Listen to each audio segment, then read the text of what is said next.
It's no secret this city is expensive to live in. So if you're only making the minimum wage of $11.10 right now, $15 probably sounds pretty sweet. The mayor's office says this would affect about 100,000 employees in Denver. They're proposing this, they say, to deliver, quote, a more equitable and progressive city.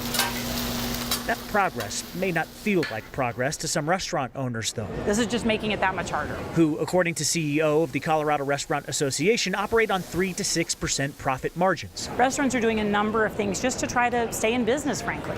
They're changing the way that their employee structure is. They're changing their models. Some are going into fast casual as opposed to fine dining. So Sonia Riggs says if and when this happens, to expect an increase in cost. The real dilemma, though, in Colorado's restaurants right now is wage disparity.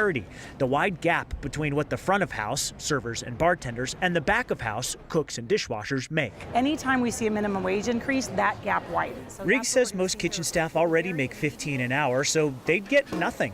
Servers and bartenders have smaller minimum wages, but make up for it big time with tips, and they would be the ones getting a raise because of their lower minimum wage. That increases the wage gap, making it tougher for owners to hang on to good kitchen staff.